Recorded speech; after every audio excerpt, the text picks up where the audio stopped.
વાત કરી breaking news સામે રહ્યા છે। સીએમના કાફલાને અકસ્માત નડવાનો મામલો સામે આવ્યો છે। સીએમના કોન્વેને અકસ્માત નડ્યો છે।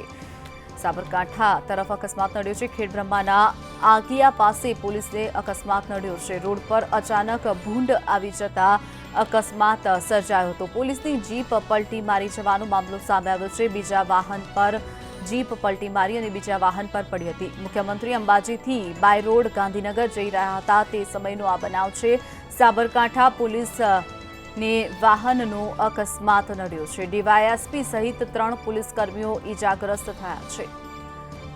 ઇજાગ્રસ્ત પોલીસકર્મીઓને હોસ્પિટલ ખસેડવામાં આવ્યા છે। ઉલ્લેખનીય છે કે જ્યારે સીએમનો કોન્વે અંબાજી મંદિરથી ગાંધીનગર તરફ આવી રહ્યો હતો ત્યારે રસ્તામાં અચાનકથી ભૂંડ આવી જતા પોલીસની જીપ પલટી મારી ગઈ હતી અને અન્ય વાહનો સાથે અથડાઈ હતી।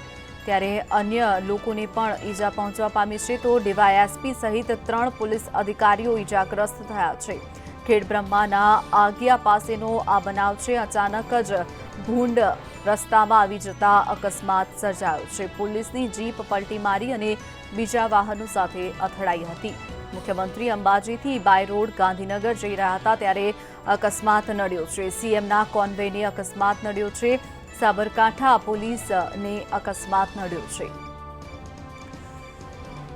તો વાત કરીએ ચૂંટણી સંપન્ન થયા પછી શાંતિપૂર્ણ માહોલમાં સંપન્ન થયા પછી મુખ્યમંત્રી પોતાના પરિવાર સાથે આજે અંબાજી દર્શન કરવા પહોંચ્યા હતા। જ્યાંથી પરત તેઓ ગાંધીનગર ફરી રહ્યા હતા તે સમયે તેમના કોન્વેને અકસ્માત નડવાનો મામલો સામે આવ્યો છે। તો વાત કરીએ આ અંગે વધુ માહિતી માટે મંતવ્યના સંવાદદાતા સુરેશ થોરી આપણી સાથે જોડાયા છે। સુરેશ, જણાવશો જે રીતનો મામલો સામે આવ્યો છે, સીએમના કોન્વેને અકસ્માત નડ્યો છે, 3 પોલીસકર્મીઓ એક ડીવાયએસપી કક્ષાના અધિકારી પણ ઇજાગ્રસ્ત થયા છે, શું છે સમગ્ર મામલો? જી શિવાંગી, વાત કરવામાં આવે તો બેટોમાં તાલુકા પાસે એક સીએમની ગાડીનો બંદોબસ્ત માટે તેમને હતા તે દરમિયાન જંગી ભૂંડ આવવાના કારણે તેમને 3 પોલીસ કર્મીઓ પણ ઘાયલ થયા હતા। તેમને હિંમતનગર સારવાર અર્થે વડીતા હોસ્પિટલમાં ખસેડવામાં આવ્યા છે। અને મહત્વની વાત કરવામાં આવે તો જે ગત રાત્રિએ તેમને સીએમ મુખ્યમંત્રી અંબાજી ખાતે તે દર્શન કરવા માટે ફેમિલી પરિવાર સાથે ગયા હતા। તેમના બંદોબસ્ત માટે પોલીસ, હાઈવે પોલીસ, તમામ પોલીસ ત્યાં બંદોબસ્ત માટે હતી તે ફરી રહી હતી। તે દરમિયાન જંગલી ભૂંડ આવવાના કારણે એક વાહન સાથે અથડાતા 3 પોલીસ કર્મીઓ ઘાયલ થયા હતા અને ડીવાયએસપી કક્ષાના કર્મી પણ ઘાયલ છે। બિલકુલ સુરેશ, જે રીતે વાત કરવામાં આવે 3 જેટલા પોલીસ અધિકારીઓ ઇજાગ્રસ્ત થયા છે, હાલ તેમની તબિયત કેવી છે અને વધારે કેટલું નુકસાન પહોંચવા પામ્યું છે આ અકસ્માતમાં?